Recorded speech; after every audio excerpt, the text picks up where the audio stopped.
मित्रांनो, एंडसेम एक्झाम साठी complete 4 स्टेपचा road map देतो, फॉलो करा, गॅरंटेड स्कोरिंग होशाल. बघा, पहिलं तर आहे सिलेबस ब्रेकडाऊन करा 30 मिनिटात. म्हणजे काय, पहिल्यांदा सिलेबसची झेरॉक्स काढा. काढल्यानंतर युनिट्स 4 युनिट मधले कुठले 2 युनिट सोपे ते मित्रांनो विचारून घ्या. त्या सोप्या युनिट मध्ये पण कुठले कुठले टॉपिक सोपे, म्हणजे एका युनिट मध्ये समजा 10 टॉपिक आहे, 10 पैकी हे 3च सोपे ते मित्र तुला सांगेल. तेवढ्यावर फोकस दे, बाकीचं नंतर कर. कळालं? या पद्धतीने सिलेबस तुझा क्लिअर होईल. हे युनिट्स करायचे आधी आणि याच्यातले हेच पॉईंट करायचे. याने ऍटलीस्ट आपलं 20 ते 25 मार्काचा फिक्स येणार आहे, तेवढं अंडरलाईन करून घ्यायचं. नंतर तुला पेपर पॅटर्न समजून घ्यायचं. पेपर पॅटर्न कुठे भेटेल? पर्पल ऍप मध्ये मी फ्री दिलाय पेपर पॅटर्न. सो पर्पल ऍपच्या कुठल्याही कोर्समध्ये गेला तिथे एंड सेम पेपर पॅटर्न असं सेकंड लास्ट फोल्डर आहे, त्याच्यात पेपर पॅटर्नची व्हिडिओ आणि आयएमपी क्वेश्चन मी फ्री दिले, ते बघून घे.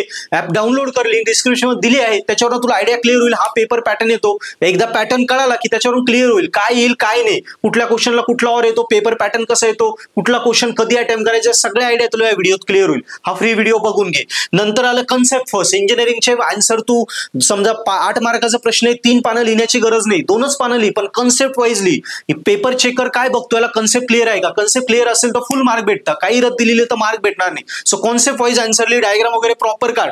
आणि अभ्यास करताना मिनी नोट्स बनवून ठेव. या मिनी नोट्स कधी कामं येतील तुला? शेवटच्या दिवशी, एक्झामच्या आधीच्या दिवशी शॉर्ट 2-3 तासात जेव्हा रिव्हिजन करायची तेव्हा तुला ही मिनी नोट्स कामं येतील. बस या 4 स्टेप्स फॉलो कर, गॅरंटेड तुझा पेपर क्लिअर होईल. आणि मित्रांनो, एंडसेमचा हा डिटेल तुला व्हिडिओ बघायचा असेल 8 मिनिटाचा माझा आपल्या युट्यूब चॅनल आहे, तो बघ, तुला अजून डिटेलमध्ये आयडिया क्लिअर होईल. Best of luck for engineering exam आणि पर्पल ऍप डाउनलोड कर. थँक्यू.